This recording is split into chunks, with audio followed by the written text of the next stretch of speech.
Hey guys, tonight we're going deep into the silk-lined corridors of royal Spain, into a world of stiff collars, whispered prayers, and heavy velvet curtains pulled tight against the truth. You're walking through the polished marble halls of the Bourbon dynasty, where a baby has just been born. Trumpets blare, nobles bow, and yet no one dares mention the one thing that will quietly define his entire life. The boy's name is Ferdinand. He's a prince. But beneath the layers of lace and ceremony, something is wrong. Not just a little wrong. Something his wet nurse would notice first. Then the doctor. Then the terrified midwife who would later pretend she saw nothing. Something that would become the single most whispered about feature in royal gossip for decades to come, though never printed, never spoken aloud in public. A birth defect, centered on his genitals, misshapen, possibly underdeveloped, possibly oversized in all the wrong ways. Whatever the precise truth, and historians still argue over the medical specifics, it was enough to set Ferdinand on a path of lifelong shame and desperate overcompensation. Now dim the lights, maybe turn on a fan for that soft background hum, and let's ease into tonight's journey together. You're there at the baptism, where gold gleams and incense curls through the air. Everyone says the right things, bows at the right angle, and smiles at the baby in the cradle. But the king, Charles IV, looks tense. His wife, Maria Luisa of Parma, glances often at the priest, then down at her son's blanket-swaddled form, because they know. They've seen it. The deformity. And now they must plan how to hide it. You don't remember your own infancy, of course. But imagine growing up with a body that sparks shame in your parents before you can even speak. A body that must never be discussed, even as it shapes how people speak to you, dress you, and control you. Ferdinand would learn from an early age that his body was not his own. It was a political risk, a royal embarrassment, and something to be protected from discovery at all costs. He was dressed impeccably, of course, educated, groomed, bowed to, but never trusted. His father saw him as weak. His mother saw him as a pawn. He grew up in the shadow of Napoleon's chaos and the looming decline of Spain's global influence. But even more, he grew up in the shadow of his own hidden abnormality. Historians now believe Ferdinand may have suffered from a rare form of hypospadias, or possibly a malformed scrotum, or even a grotesquely enlarged appendage that caused functional problems. There are conflicting accounts, because naturally the court medical records are vague and heavily censored. But one theme runs through them all. His genitalia caused problems, not just in private, politically too. You start to see it early in his childhood. He's not the golden boy of the court. He's not brave or charismatic or particularly clever. He is obedient, but in a watchful, simmering way. He studies how people look at him. He rarely initiates anything, but he becomes very, very good at pretending. Pretending to be healthy, pretending to be normal, pretending to deserve the crown. By adolescence, he's already mastered the art of passive aggression. He knows how to sit silently while others argue, then quietly shift blame. He becomes a kind of court ghost, always there, never fully present, always smiling politely, even when he's being sidelined. Especially when he's being sidelined. And underneath that soft voice and vacant smile, something starts to fester. He watches the way his father humiliates his ministers. He sees how his mother manipulates her lovers. He begins to believe, perhaps rightly, that no one respects him. And yet, he's the heir. The boy with the secret. The boy whose manhood is broken, but whose crown is intact. He begins to resent everyone. By his teenage years, Ferdinand starts aligning himself with court factions opposed to his father. Not out of ideology, he has none, but out of bitterness. He's still seen as politically unthreatening, even dull. But inside, a slow, quiet rage is forming. Not theatrical, not passionate, just heavy and constant, like something rotting under floorboards. And so the baby born with a body too embarrassing to acknowledge grows into a prince no one quite trusts, but no one can quite remove. Because he still has one thing no one else does, the right bloodline. You begin to understand now that this is not a story of grand ambition or genius corrupted by power. It's something darker, sadder, more intimate. Ferdinand is a boy who grew up ashamed of himself. And ashamed boys, when handed thrones, do terrible things. You move through the thick silence of the Escorial Palace, where cold stone walls echo with footsteps and secrets. Ferdinand is now a young man, but still, no one speaks freely around him. He's the crown prince, yes, but also a puzzle no one wants to solve. You watch him walk stiffly down the corridor, his posture rigid, his eyes always glancing sideways, as if expecting laughter just out of earshot, because he knows. By this point, Ferdinand is deeply aware of his deformity, not just physically but socially, emotionally. His body is a constant source of anxiety. Whether it's true or not, he believes people know. Servants whisper, courtiers giggle, doctors give him vague looks. Every word of flattery feels hollow. Every compliment feels rehearsed. And so slowly, Ferdinand's mind begins to twist inward. He starts to read too much into glances. He overanalyzes casual comments. He begins to distrust everyone. This is where his paranoia begins, not in politics, but in humiliation. He is a young man obsessed with control, because he has no control over the one thing that defines manhood in his world: potency. You see it in his daily habits. He writes notes about who speaks to whom at court. He memorizes the way people look at his wife. He punishes servants for disrespect that no one else noticed.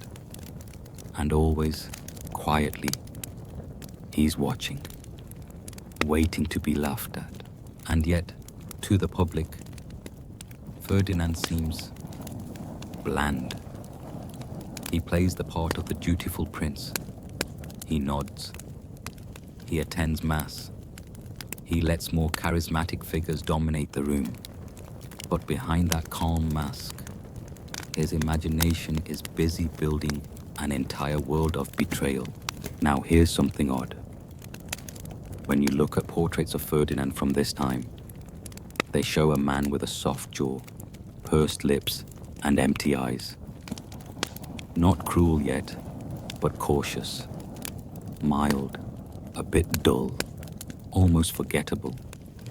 And that forgettability, strangely enough, becomes one of his most dangerous qualities, because no one takes him seriously, and he notices. He begins to lean into the role of the underestimated prince. He plays both sides of the political divide, courting reformists with kind words, while secretly corresponding with conservative bishops. He flatters Napoleon one day, then complains about him the next. He begins to form alliances not out of vision, but out of resentment. This is also when his relationship with his parents turns from cold to openly hostile. His father, Charles IV, sees him as a disappointment, His mother, Maria Luisa, manipulates him like a pawn. And Ferdinand? He starts to believe that he deserves their power, not because he's ready, but because they don't deserve to keep it. Here's the real irony. Spain, at this point, is crumbling. Its empire is fading. Its economy is collapsing. Its people are restless. And in the middle of all this, the Crown Prince isn't planning reform or stability. He's just nursing a grudge. Historians still argue whether Ferdinand had any real political beliefs during these years. Was he truly conservative? Did he want an absolute monarchy? Or was he just interested in power as a way to shield his shame? Most agree he lacked ideological consistency. What he did have, what he never stopped having, was a deep need to feel untouchable. And so, when a conspiracy emerges to replace his father and place him on the throne early, Ferdinand hesitates. But not for long. He plays innocent when it's uncovered. He cries, he apologizes. But behind closed doors, he begins crafting his next betrayal. He would later betray Spain to Napoleon. He would betray his own allies. He would betray his wives. But it all starts here, with the quiet, soft-spoken prince, hiding his fear behind layers of compliance. You start to notice something else now. The way shame morphs into cruelty.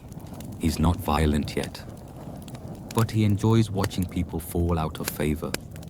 He likes the power of withholding. He writes petty letters about nobles he dislikes.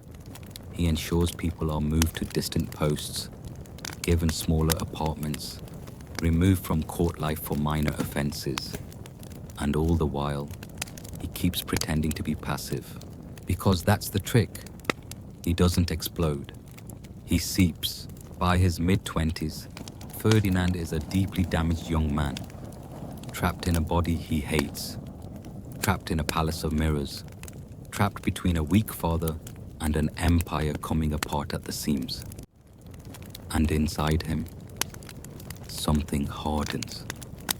A belief, maybe, that the world deserves punishment for making him feel so small. The cruelty, when it comes, will feel almost justified in his mind, because no one, no doctor, no parent, no priest, ever told him how to live in a body that repulsed him. So he taught himself, and what he taught himself was this: if you can't be loved, be feared. You wake to the sound of church bells, distant, soft, like a memory. But the air in Madrid is heavy with tension. Outside, crowds shuffle past the palace gates, whispering. Inside, you're with Ferdinand, now king.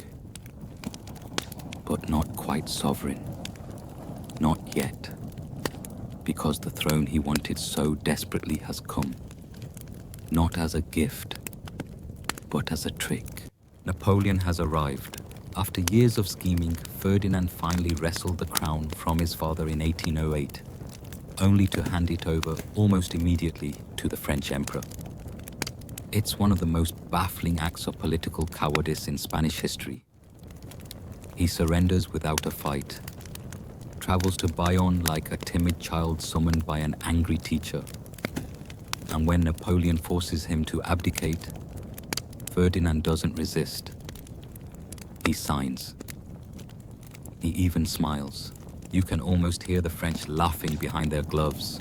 Historians still argue whether Ferdinand was duped or complicit. Did he truly believe Napoleon would honor his promise and make him king again? Or did he just want to be rid of responsibility for a kingdom in collapse? Either way, the result is the same. He gives up Spain in exchange for nothing. A hollow title, a brief spotlight, and a long exile in France. While Spain bleeds under French occupation, Ferdinand lounges in the Chateau de Valencey.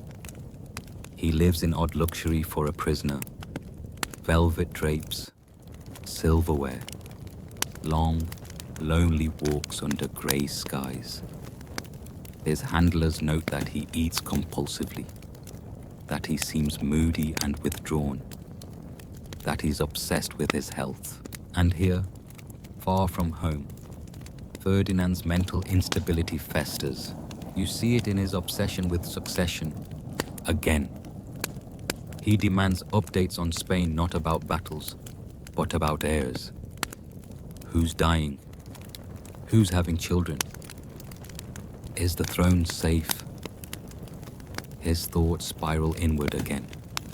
He becomes convinced that without an heir of his own, Spain will fall to his enemies, or worse, his relatives. He starts reading medical texts. His servants find anatomy diagrams in his quarters. There are rumors he consults strange doctors and folk healers to fix his condition. One story, almost certainly exaggerated, claims he considered surgery to correct the deformity that had haunted him since adolescence. Another has him sending letters to Rome, begging for a church-approved remedy for his masculine blockage. The desperation is, well, it's almost heartbreaking. But tragedy doesn't soften him, it hardens him. By the time Napoleon collapses and the Spanish people begin to clamor for their king's return, Ferdinand is no longer the anxious young man of court gossip. He's something colder, emptier. He's learned how to use charm like a dagger, smiling sweetly as he guts alliances. He signs documents with no intention of honoring them. He praises loyalists while plotting their exile. He has no friends, only tools, and the people. Oh, they welcome him like a savior. When he returns to Madrid in 1814, he's met with cheers. They call him El Deseado, the desired one. The Spanish people, exhausted from war and disillusioned with liberal chaos, long for a strong hand, a familiar face. And Ferdinand, ever the actor, gives them a performance they'll regret for generations. He promises reform, he promises justice, and then he abolishes the Constitution, just tears it up. He reinstates absolute monarchy, bans dissent, arrests liberals and moderates alike, begins a reign so repressive, so violently reactionary, that even his former allies start to flinch. Secret police, torture chambers, exiles, executions, all the symptoms of a paranoid king clinging to power, terrified of ridicule, betrayal, and infertility. Because still he cannot produce an heir. 3 wives, no surviving children. His first marriage, to Maria Antonia of Naples, ended in tragedy. She died young, reportedly from tuberculosis. But whispers suggest her health was destroyed by repeated failed pregnancies. The autopsy, if it ever happened, was never shared. Ferdinand buried her and moved on. Cold, quick, distant. His second wife, Maria Isabel of Portugal, fared no better. She bore him a daughter who died in infancy, and then she too died from complications after childbirth. Friends of the Queen claimed Ferdinand never showed real affection, that he blamed her for their misfortune, that he grew colder with each failure. By the third marriage, to Maria Josepha Amalia of Saxony, things had spiraled into absurdity. The poor woman was so devoutly Catholic she reportedly refused consummation until receiving papal permission. And by then, Ferdinand had grown so erratic, so unpredictable, that even papal paperwork couldn't fix the damage. The marriage remained childless, and Ferdinand's mood, let's just say, it didn't improve. Here's where the lines between psychology and power get blurry, because now every policy seems personal. He targets educated women in court, suspicious of their influence. He refuses to delegate authority, terrified of being overshadowed. He lashes out at the press, convinced they mock him in code, and always the lurking shame, the suspicion that every noble snicker is about him, about what he cannot do, about what he lacks, about what he is. Historians still debate whether Ferdinand truly suffered from diagnosable mental illness. Was it severe narcissism, paranoia, something deeper? What's clear is this: his reign becomes an extension of his internal anguish. The repression is not strategic, it's compulsive, vindictive, self-soothing. By the end of this phase of his rule, Spain is no longer merely struggling, it's staggering. Colonial revolts flare across Latin America. The treasury is empty, the court is divided, and Ferdinand is busy inspecting his reflection. It's as if the entire empire has been reduced to a single man's wounded pride. And as you drift a little deeper into this dark fairy tale, you begin to feel the full weight of it. How one body, one secret, can twist a whole country into knots. You wake again, not to bells, but to silence. The kind of silence that wraps a dying kingdom. You're in Madrid, 1820, and something is cracking. Spain is no longer a kingdom, it's a crisis. South America is gone. The treasury is ruined. The court is a nest of spies and sycophants. And Ferdinand VII, El Deseado, has become El Temido, the feared one. But he doesn't see a broken country. He sees betrayal.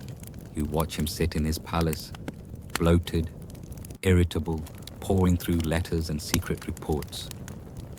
His fingers tremble as he reads about soldiers defecting, generals plotting, liberals murmuring of revolution.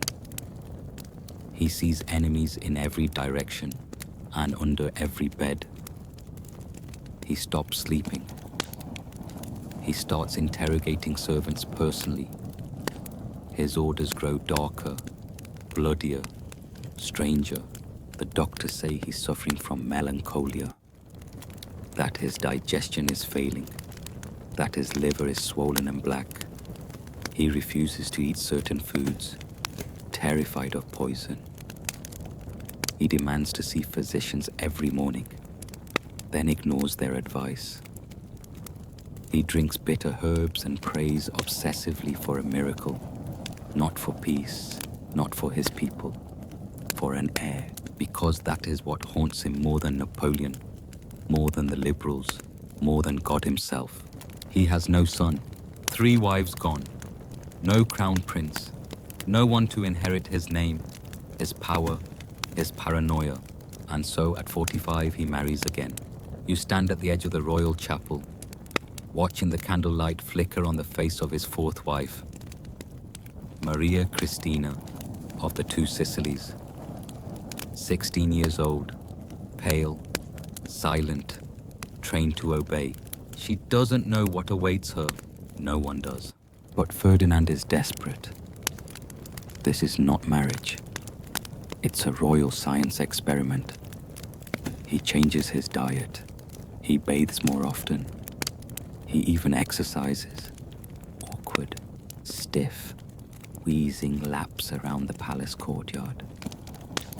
The court physicians craft a special regimen to improve his virility, filled with boiled roots, bloodletting, and bitter tinctures. Rumors swirl of alchemical salves and aphrodisiacs. One servant claims to have seen Ferdinand burning prayers at midnight over a jar of preserved goat testicles. It would be absurd if it weren't so tragic. You want to look away, but you can't. Because this time, it works. In 1830, against every odd, Maria Cristina becomes pregnant. And the birth, when it comes, is not a boy. It's a girl. Isabella. And this single fact, tears the country in two. You hear it first in whispers, then in newspapers, then in angry mobs. The law, as it stood, forbade female succession. The Salic law, imported from France by Ferdinand's grandfather, said only men could rule. But Ferdinand, faced with the spectre of his hated brother Carlos inheriting the crown, issues a decree, the pragmatic sanction. His daughter will be queen. You watch as the court splits. Half cheer, the liberals, the centrists, the hopefuls. Half rage, the Carlists, the absolutists, the old guard. Ferdinand, by now barely able to walk, drags himself into council chambers to argue, to command, to rewrite the very fabric of Spain's monarchy. Because the alternative, in his eyes, is worse than war. It's humiliation. It's Carlos ruling from his bedchamber. Carlos laughing at him. Carlos crowning his son, while Ferdinand leaves nothing behind but shadows and rumors. The strain accelerates his decline. He swells with fluid. His teeth rot. His legs grow black with ulcers. The physicians bring leeches, then mercury, then nothing. His mind wanders. He mumbles to portraits. He caresses old baby clothes. He keeps a locket of Isabella's hair under his pillow and mutters prayers for a future she will never understand. You stand at the foot of his deathbed, 1833. The room is dark. The priests whisper. The air smells of incense and decay. Ferdinand VII dies clutching the hand of a 3-year-old girl. His final legacy, a child monarch, a divided kingdom, and a civil war that will last years. Because Carlos does not accept the pragmatic sanction, his supporters rise. They declare war in his name. The First Carlist War begins before Ferdinand's corpse is even cold. And in the ashes of this tyrant's life, Spain burns again. Not for glory, not for God, but because a broken man, crippled by shame, obsessed with heirs, terrified of weakness, could not imagine a kingdom without his name carved into its bones. The story of Ferdinand VII ends with gunsmoke and cradle songs, a monarch dead, a baby queen, and a nation forced to pay the price for one man's body, one man's secrets, one man's fear. The bells toll across Madrid, slow, ceremonial, heavy. You're standing in black among a sea of courtiers and soldiers, watching the coffin of Ferdinand VII roll past. No one is cheering. No one is weeping. The silence is not mourning. It's exhaustion. But Spain, as always, is not allowed to rest. Within weeks of his death, everything unravels. You hear it in the pounding of boots on cobblestones, in the frantic scribbling of pamphlets, in the hurried armings of noble households. The Carlist War is no longer a threat. It's an eruption, and at the root of it lies one question. Was Isabella truly the rightful queen? You remember her birth, how Ferdinand clutched her like a golden ticket to immortality, how he forced through the pragmatic sanction, rewriting centuries of law just to keep the crown away from his younger brother Carlos. But that decision, made out of fear, not principle, lights the match. Carlos declares himself king. His followers, the Carlists, launch a holy crusade to restore tradition, to erase Isabella, to undo Ferdinand's final act. And in this ideological chaos, Spain fractures. It's not just about a throne. It's about everything Ferdinand broke, because his reign left no strong institutions, no consensus, no peace. Only confusion, mistrust, and a child queen surrounded by regents and schemers. And so, for the next 40 years, the country becomes a revolving door of coups, rebellions, and civil wars. The monarchy becomes less a source of unity and more a chess piece in the endless brawl between conservatives and liberals, between future and past. And all of it, can be traced back to Ferdinand himself. You hear historians whisper the same phrase over and over: a king without vision, a king consumed by self. He never led a war. He never drafted reforms. His only true cause was survival. And survival, for Ferdinand, meant obsession. Obsessed with control, with inheritance, with his image. You think back to those strange daily rituals, how he examined his food, reread old love letters, demanded his portraits be retouched to make his jaw stronger, his chest broader. There was never a Spain in his head, only himself in Spain. And when his body betrayed him, when his anatomy became a source of fear and mockery, that obsession deepened. His policies hardened, his heart closed. You hear whispers from court physicians who attended him late in life. They describe a man riddled with infection, sexually disfigured, barely able to stand, yet still demanding concubines, still mumbling about virility and legacy. Some say he ordered the construction of secret rooms, decorated with mirrors and velvet, where he could try to correct what nature had made wrong. Others say he wept after every failed attempt at intimacy. Historians still argue whether these rumors are real or exaggerated, whether his deformities were anatomical fact or just the gossip of a disgusted nobility. But in the end, it doesn't matter, because the impact, the fear, the cruelty, the paranoia was real.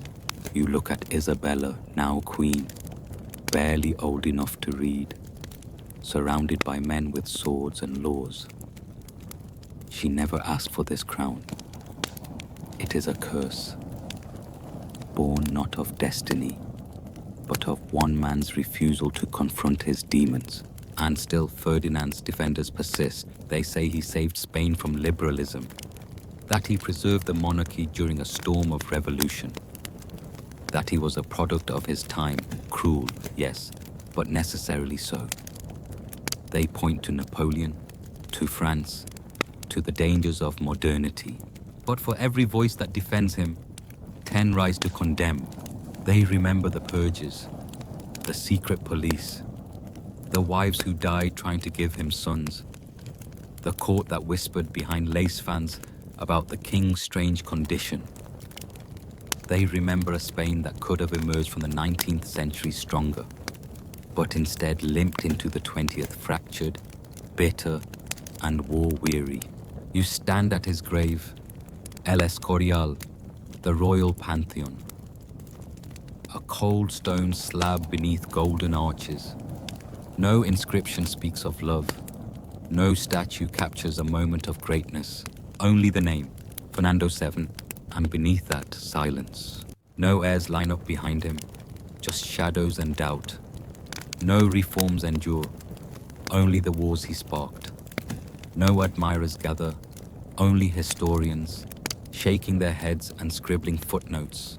You leave the tomb not with reverence, but relief, because the life of Ferdinand VII is not the story of a great king undone by tragedy. It is the story of a broken man who dragged an entire country into his mirror, into his fears, his lusts, his insecurities. A man who could not rule his body and so tried to rule everyone else instead. And the cost? Decades of instability, a monarchy tainted, a people left to pick through the ruins. That's the legacy. That's the consequence. That's Ferdinand VII. You return to the beginning, not the beginning of Spain, or monarchy, or empire, but to the private beginning of Ferdinand VII's reign. A throne inherited not from triumph but from loss, confusion, and the trauma of a country betrayed. You're watching a prince become king under the strangest possible circumstances. In 1808, Spain is in chaos. Napoleon has invaded. Charles IV, Ferdinand's father, has abdicated. And Ferdinand, long mistrusted by both parents and ministers, is suddenly offered the crown like a poisoned gift. For a moment, he is beloved. The people call him El Deseado, the desired one. But the name ages poorly, because within weeks, Ferdinand is summoned to Bayonne. You follow him into the glittering halls of the French court. Massive chandeliers, velvet walls, the sneer of Napoleon Bonaparte. Ferdinand thinks he can negotiate, but he is young, uncertain, deeply insecure. His health has always been fragile, his body a source of quiet discomfort, his mind shaped by years of court surveillance and humiliation. Napoleon doesn't see a king. He sees a pawn, a soft-bodied, desperate boy. And so, without force, without war, the Spanish crown is tricked from his hands. Ferdinand signs away his throne. He spends the next 6 years in France, a royal prisoner in the Château de Valençay, dining under supervision, writing awkward letters to the emperor, obsessed with his own return. This is where the breakdown begins. Here, Ferdinand has time, too much time, to dwell on his own inadequacies, his appearance, his manhood, his legacy. His court physicians have long noted unusual malformations, reports never published, but whispered about in court circles. By his 20s, he is already consumed with fears about his reproductive health, unable to consummate his marriage with Princess Maria Antonia of Naples, whose own letters hint at confusion, shame, and physical agony, and she dies young, childless. And Ferdinand returns to Spain with more than a crown. He returns with a complex. When Napoleon falls in 1814, the Spanish people rejoice. Ferdinand VII is restored. Crowds cheer, bells ring. But inside the palace, the man is changed.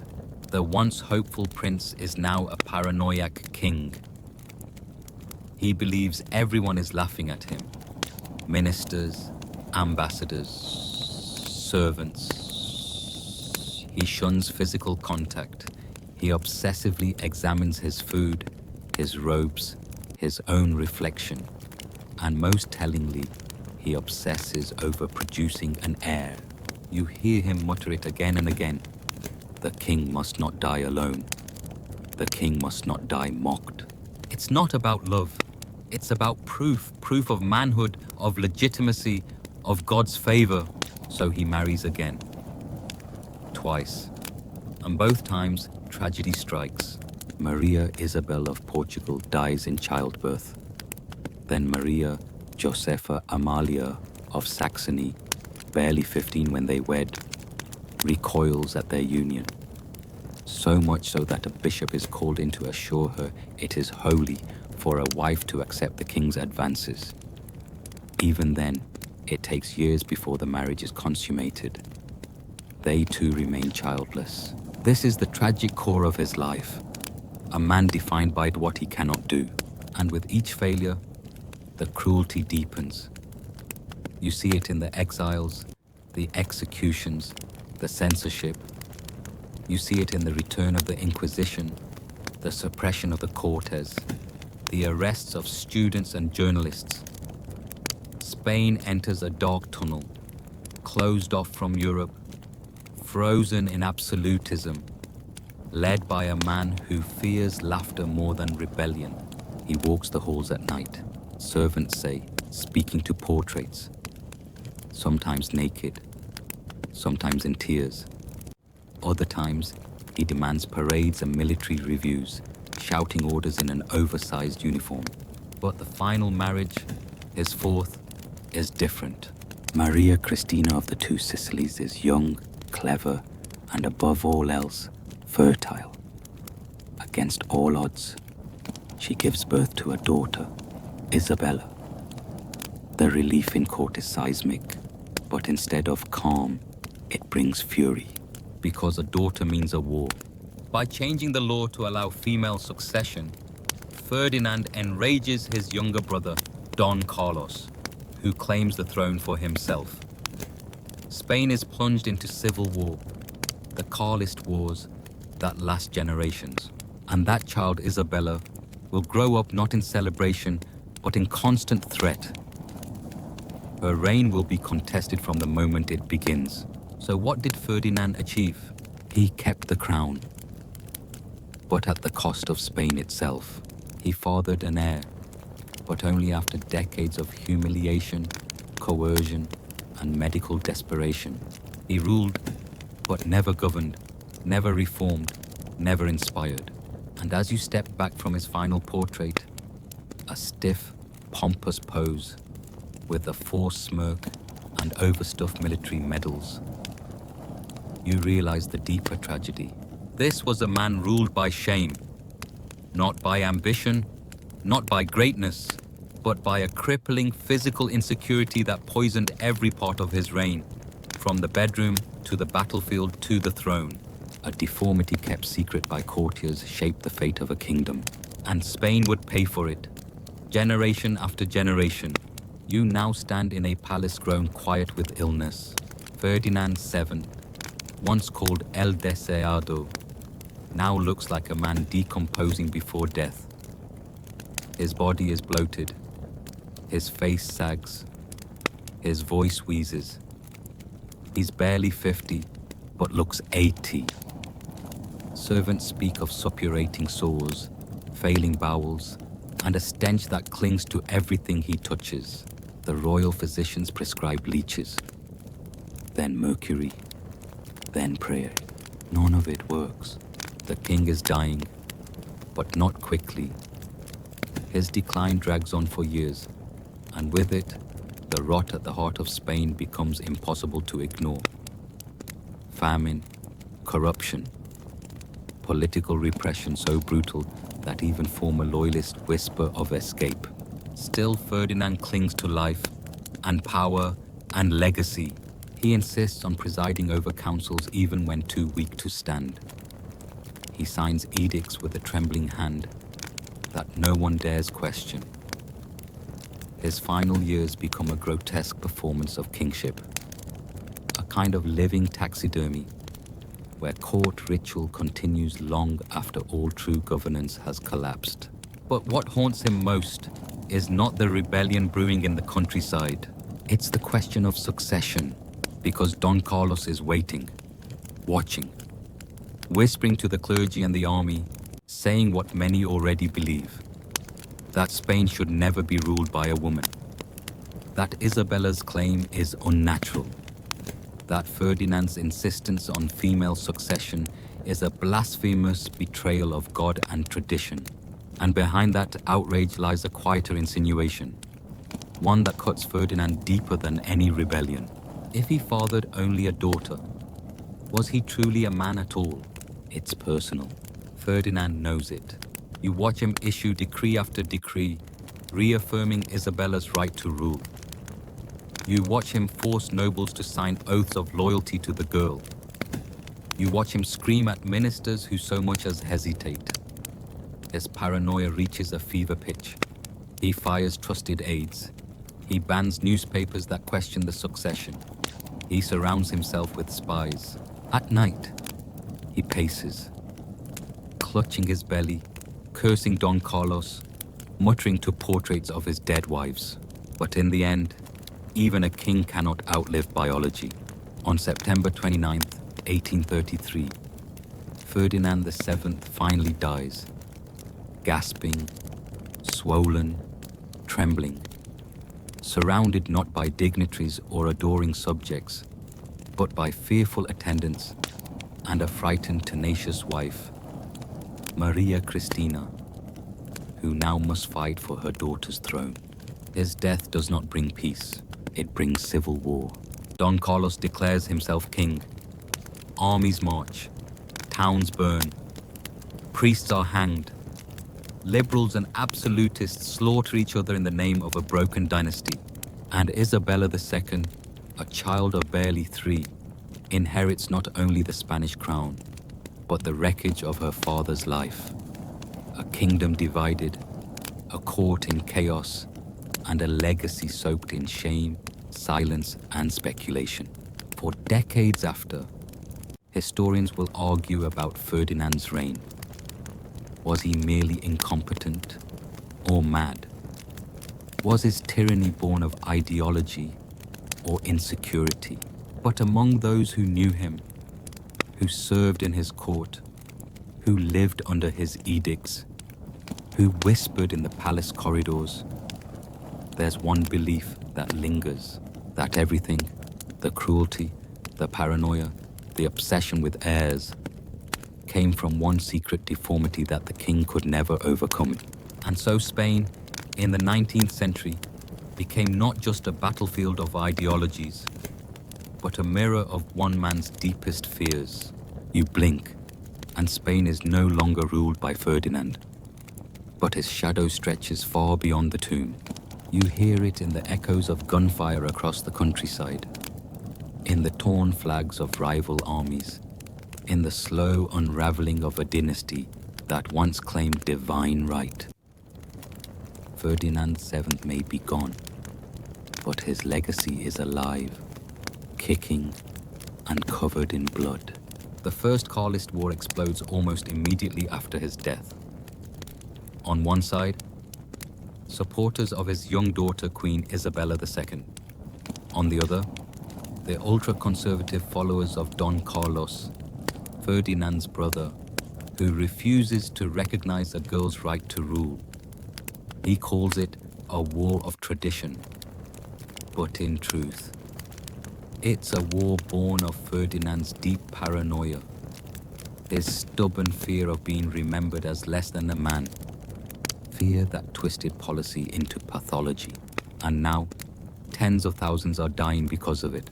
Rural villages are burned. Executions become public theater.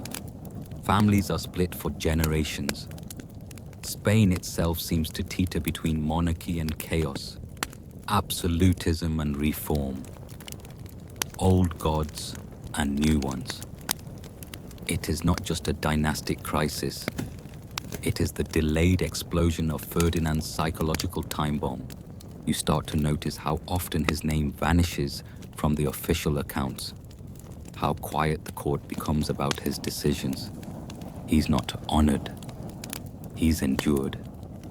Spain tiptoes away from his memory, as if too ashamed to face it directly.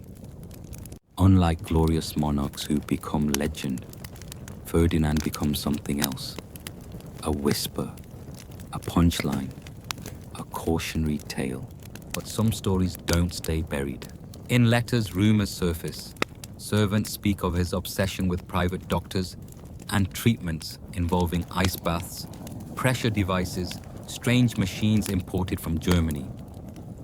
One whispers that the king's malady was not of the mind, but the body, a grotesquely swollen organ that frightened both physicians and brides. You hear how his first wife, Maria Antonia, wept in horror on their wedding night. How she returned to Italy broken, ill, and humiliated. Some say her death was hastened not by tuberculosis, but by shame. The same shame his second wife endured in silence, until she too died young. The more you listen, the more it feels like Ferdinand wasn't just a bad king. He was a man drowning in the body he was born with. And then there's the slow erosion of the Bourbon name, Isabella II, crowned amid bullets and civil war, rules nervously, always under the weight of her father's mistakes. She is eventually overthrown and exiled. her own reputation becomes the next chapter in a tragic family drama of insecurity, misrule, and exile. And so, by the end of the 19th century, the Bourbon dynasty in Spain looks less like a royal house and more like a haunted mansion with the doors falling off. Historians still argue whether Ferdinand VII's personal dysfunctions directly caused the empire's political collapse, or whether Spain was doomed by deeper forces. But no one denies this. His reign did nothing to stop it, and likely sped it up. You imagine the statues that might have been, had he ruled differently. Instead, there are only a few portraits now, tucked away in side halls of Madrid museums. No grand marble likeness on horseback. No golden tomb admired by tourists. Just a flabby, fearful face behind dusty glass with the kind of eyes that never quite meet yours. And in academic circles, there's one more title whispered behind closed doors: the most perverted king in history. Not just for alleged kinks or private fetishes, though there are plenty of whispered tales about that too, but for the darker truth his life revealed. That personal trauma, when combined with absolute power, becomes a public disaster. That the fears we bury deepest have a way of climbing the throne, and that sometimes a whole country suffers because one man couldn't make peace with his own body. And now, as the dust of Ferdinand's reign settles into history books and whispered legends, you're left with something murkier than mere fact. The legacy. Not the legacy of a builder or a hero, but the fragmented echoes of a man who tried to mold a kingdom around his fears. You sit with it for a moment. How everything in his world circled back to control, to needing it, to fearing its loss, to punishing anyone who reminded him he didn't have it. Take, for instance, his treatment of the press. The moment he regained power in 1814, Ferdinand abolished the Constitution of Cadiz, dissolved Parliament, and crushed every liberal voice he could find. Newspapers were censored or shut down. Writers arrested, tortured, exiled. And why? Because their words threatened the illusion of his perfection, his masculine authority, his divine image.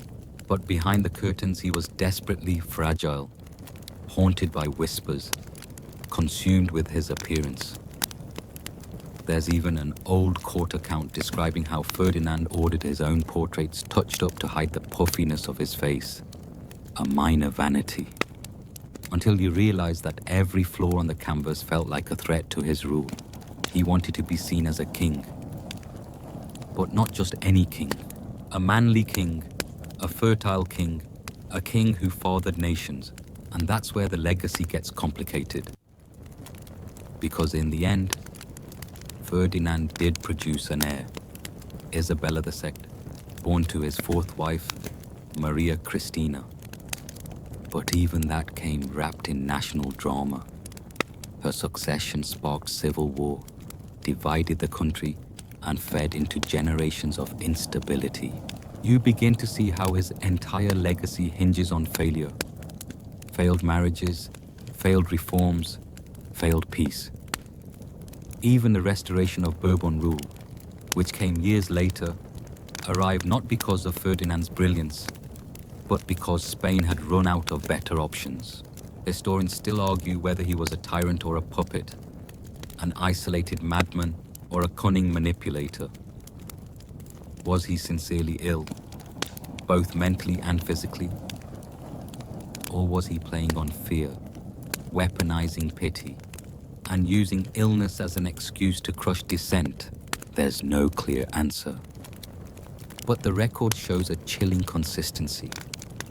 Anytime his personal insecurities were exposed, others paid the price. He had liberals hanged for suggesting he limit his power. He ordered mass purges of civil servants simply for sympathizing with the French Constitution. He kept secret files on those who laughed too loudly at court. Yes, laughed. And throughout it all, the most devastating irony. He believed he was saving Spain, that his brutality was righteous, that his purges were protection, that his silence about his body and mind was somehow noble. But what he was really doing was leaving landmines. Every time he rewrote a law to secure his throne, he made Spain weaker. Every time he silenced a rival, he made the opposition more radical. Every time he pretended to be whole, he deepened the fracture beneath. And as you trace the decades after his death, the wars, the revolutions, the exile of Isabella, the rise of republicanism, you can feel the country limping forward with a wound it never asked for. A wound that came from the top down, a wound named Ferdinand. By the early 20th century, few want to speak of him. He becomes an embarrassment, a footnote, a cautionary line in dusty lectures. But his decisions echo still, buried in Spanish lore and legend. His is not a legacy of grandeur, it's a legacy of damage, of personal dysfunction scaled up to national disaster. You remember what they whispered at court? That his body was grotesquely mismatched. That doctors struggled to describe what they saw without blushing. That his shame, his obsessions, his cruelty, all began not with ambition, but with the shape of the man beneath the crown. It makes you wonder, how many kings ruled not because they were worthy, but because no one dared to say otherwise? And how many nations still suffer because someone like Ferdinand VII got to rewrite the rules in his own twisted image? His reign has ended. His family's golden age is long gone. But his story still speaks, quietly, queasily, from the shadows of power. And now, in the hush before sleep, you reach the end. Not of a reign or a chapter in history, but of a deeply human unraveling. The last days of Ferdinand VII are not dramatic. There are no final speeches carved into marble, no battlefield deaths or glorious exits. There is only rot. By the 1830s, his body has begun to betray him in ways even his enemies could not. You imagine him slouched in his chair, swollen with gout, mouth twisted from strokes, skin pale and clammy as illness slowly chips away at the remnants of the man who once ordered mass executions with a flick of his wrist.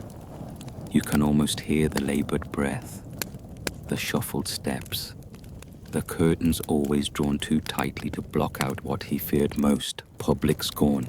Public. Because by now, his paranoia is no longer political. It is personal. He believes his own daughter, Isabella, is being plotted against by enemies real and imagined. He suspects Maria Cristina, his fourth wife, of disloyalty. He swaps advisors like socks. The court tiptoes around him, unsure whether he will lash out, break down, or forget the conversation entirely. Historians still debate whether he had developed a form of vascular dementia, or if his mind was merely unraveling from years of repression, paranoia, and fear.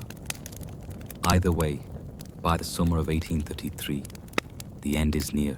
But Ferdinand, even in decay, cannot die quietly. No, he must leave a mess.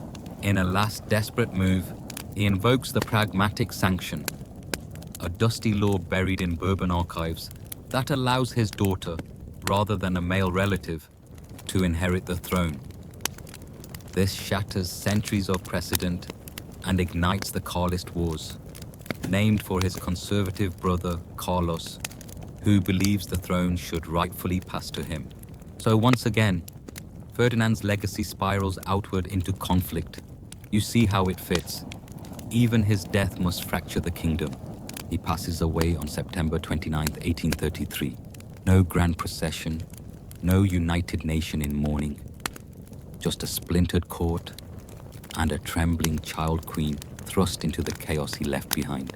But here's the cruel twist of it all. Despite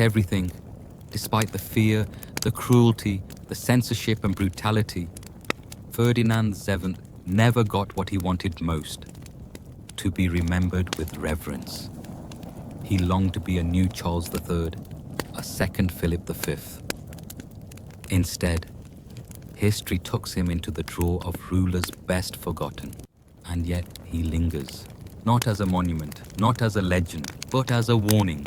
His body, deformed, secret, whispered about, was never just a personal issue. It became the black hole around which his entire kingdom was pulled. His shame became public crisis. His obsession with potency became policy. His instability became law. You wonder how many others are like him. How many leaders quietly project their traumas outward until entire nations bend under the weight of one man's mind. Ferdinand's life was not a tragedy because he was born flawed. It was a tragedy because he refused to heal. He refused to be vulnerable, to speak openly, to let others in. And in trying to smother that shame, he smothered a kingdom's future with it. You picture him now. Not in his prime, not on a throne, but alone. In his last hours. Surrounded not by glory, but by people too afraid to speak. The legacy of a man so terrified of being mocked that he destroyed everything to make sure no one laughed. And still the whispers never stopped. Not then, not now. So now, as your eyes grow heavy and the sound of history fades to a hush, let's breathe slower for a moment. Let Ferdinand drift into the distance, his chaotic court and shadowed fears dissolving like mist. You're safe now, tucked beneath your sheets, the world outside quiet and still. No court to navigate, no plots to unravel, just the soft hum of the night and the rise and fall of your breath. The story we've told tonight may be full of dark corners, but it carries something more than just scandal. It's a reminder of how fragile even the most powerful people can be, how the cracks in one person can become the fault lines of an entire era, and how sometimes history isn't about the grand battles or the royal decrees, but about the quiet, broken things that no one was supposed to see. The candlelight has dimmed, the palace walls have crumbled, the voices of fear and fury have faded into the long silence of time. Let them rest there. Let your thoughts soften, your body sink deeper into warmth, and your breath grow slow and easy. Because tonight, you've traveled through the strange chambers of a troubled life, and you've made it through. There's nothing left to fix, nothing more to fear. Just stillness, just sleep, just peace.